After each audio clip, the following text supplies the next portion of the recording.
Hey! Hi, AndrewAndrew here outside the American Airlines Theatre. Is that right? American Airlines? It's definitely not the American Apparel Theatre, that's for sure. We're about to see Man And Boy. starring Frank Langella.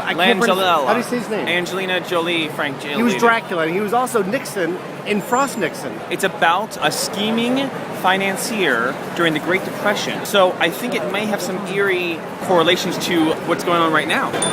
It's about a father-son relationship. It's about money. It's about scheming. That Scandal. It was panned in the original production. Yeah. Speaking of Dracula, which Frank was also in, this is the play I want to sink my teeth into. We'll see you at the intermission. The story so far is a rich Donald Trump sort of financier who has some shady feeling. backstory, shady background going on. He's lost his whole fortune, and in doing so, he's in danger of losing his fortune. and the entire world is going to go back into bankruptcy because of this deal. Sounds very familiar, doesn't it?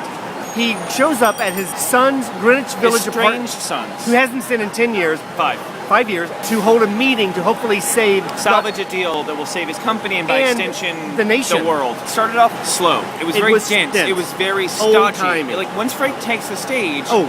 When Frank takes the stage, you know he takes the stage. Yeah, you can't really give Frank all the credit because I think his character is just better written. And the plot gets really complicated. And twists that you really don't see. My concern is that you then kind of go back to the original stodgy weirdness of the first part of the first act at the end of the second act, and I'm really concerned about where it's going to go with the second act. It's all going to be about the second act and see how that plays out.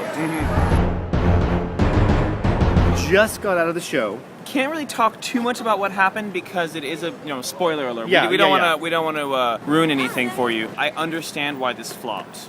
Originally why it flopped. For the average theater goer, the script may raise too many questions and leave too many things unanswered. But for somebody that really enjoys a challenging piece of theater, I think it'll reward people who stick with it and who ponder the questions that it raises. The timing of revisiting the script could not have been better. Whoever decided to bring it back, you know what you're doing. The combination of that, the topicality of it, and the acting really makes it a standout. And I can't pronounce Frank Langella is just tremendous to watch. He's a force to be reckoned with. It's kind of interesting that there's a character who plays an understudy who leaves early in the show. How poignant that an understudy leaves and then you have this powerhouse take the stage and just wow you.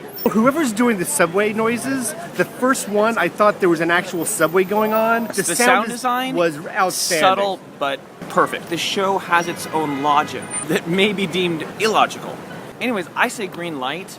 The topicality of Marxism, the collapse of the banks, the collapse of capitalism, and the amazing acting with Frank and the rest of the cast. Least favorite thing was the script, but still I would give it a green light. You know the thing about scripts, Andrew? What? You need them. Spoiler alert, 2 green lights for Man and Boy, currently showing at the American Airlines Theatre. How is that for capitalism? The American Airlines Theatre? I know.